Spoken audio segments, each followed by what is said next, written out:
Il faisait horriblement froid. Il neigeait et les crépuscules tombaient déjà. C'était le dernier soir de l'année, le soir de la Saint-Sylvestre. Au milieu de ce froid et de cette obscurité, une pauvre petite fille marchait sous la nuée, la tête découverte et les pieds nus. Elle avait bien pris des pantoufles en sortant, mais à quoi pouvaient-elles lui servir? C'étaient les grandes pantoufles de sa mère qui les avait déjà portées.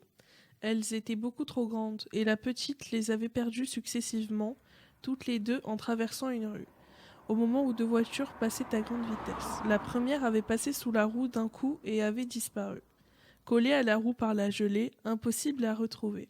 Quant à la seconde, un petit garçon l'avait ramassée et la lançait en l'air en riant. Et il s'éloignait en criant à la petite fille qu'il voulait faire de la pantoufle un berceau quand il aurait des enfants. L'enfant marcha donc les pieds nus. Ils étaient rouges et bleus de froid. Dans son vieux tablier, elle portait des allumettes soufrées et elle en avait un paquet à la main. Elle tâcha de trouver une place où se trouveraient beaucoup de passants. Mais il faisait trop froid. Les gens qui se trouvaient dans les rues s'éloignaient rapidement sans paraître entendre l'offre de l'enfant. De toute la journée, elle ne put rien vendre et personne ne lui fit la moindre aumône. Mourant de faim et de froid, elle continuait son chemin, la pauvrette. Les flocons de neige tombaient sur ses longs cheveux blonds qui se déroulaient en boucles sur son dos. Mais elle n'y pensait guère. Son rêve de folle bête était loin, bien loin de là. À toutes les fenêtres brillaient des lumières et dans les rues on sentait l'oie rôtie. C'était le soir de la Saint-Sylvestre. Et la petite fille songeait qu'autrefois, lorsque vivait sa bonne grand-mère, on fêtait aussi la Saint-Sylvestre à la maison. Mais la mort était venue, l'héritage dissipé, et l'on avait quitté la gentille maisonnette entourée de lierre où s'étaient passés les beaux jours pour habiter, dans un coin obscur où elle n'avait jamais plus entendu que des blasphèmes et des imprécations. Elle se blottit dans un coin, entre deux maisons dont l'une dépassait un peu l'autre. Elle ramena ses pieds sous elle, mais elle avait de plus en plus froid. Elle n'osait pourtant pas rentrer à la maison sans avoir vendu une allumette ni reçu un sou. Certainement son père la battrait. Et puis il faisait froid, aussi à la maison. Ils demeuraient sous le toit, et le vent sifflait à l'intérieur de leur chambre, malgré les chiffons qu'on avait mis dans les plus grandes fentes. Les mains de la pauvre enfant étaient toutes raidies.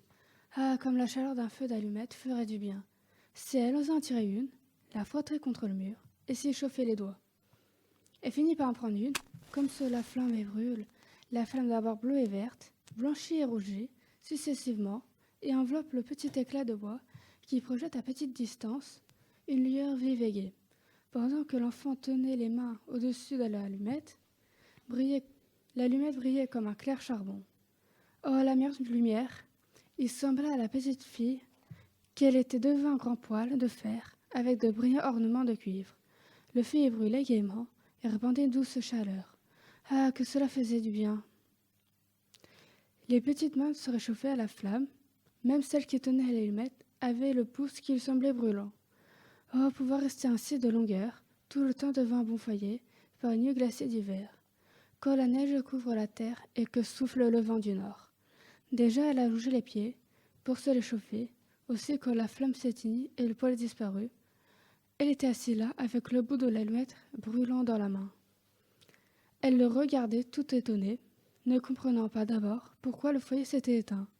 Puis elle pensa qu'on lui avait donné à vendre ses allumettes et que son père la gronderait lorsqu'elle rentrait à la maison. Mais elle faisait si froid que l'obsession la reprit. Elle en alluma une seconde qui brûla et brilla. La lumière tomba sur la muraille qui devint transparente comme une tuile. La petite regarda dans la salle. La table était mute avec une nappe, brillante avec des assiettes, de fine porcelaine. Il y avait dessus une oie rôtie, farcie de prunes et de pommes. Mais le plus remarquable, ce fut que l'oie sauta du plat et se mit à marcher vers la petite fille, avec la fourchette et le couteau plantés dans le dos. Puis, l'allumette s'éteignit et l'on ne vit plus que les murs épais et froids.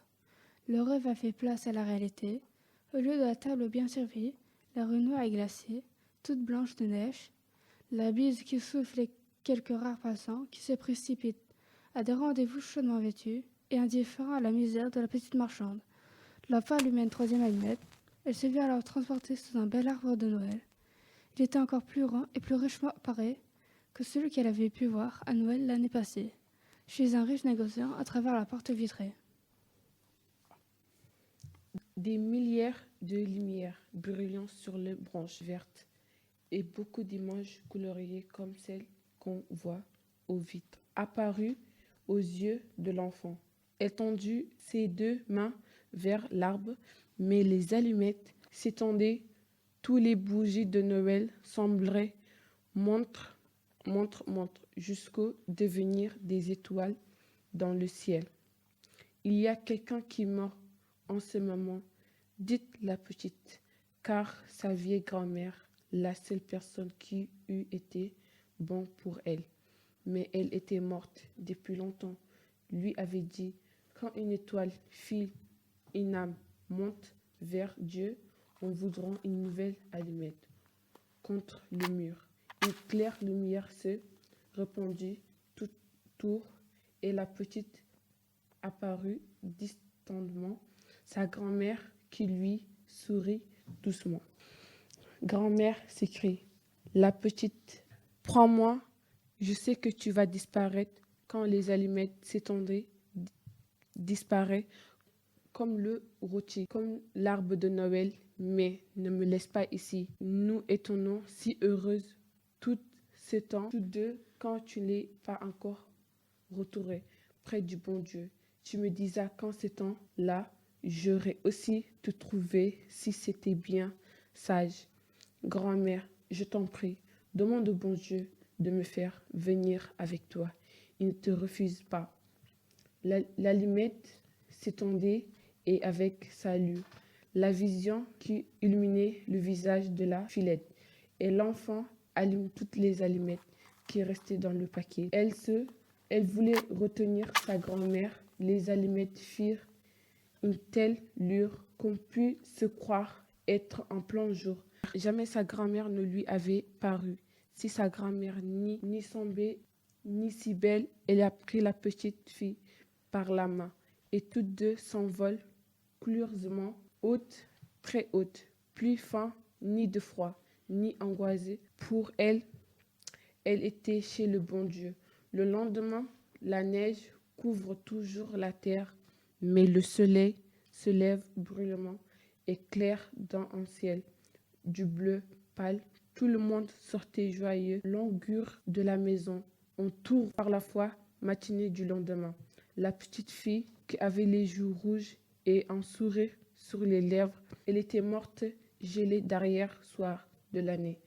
Le premier jour de l'an se lève sur le cadavre de la petite qui était assise là avec ses allumettes dont tout un paquet était brûlé.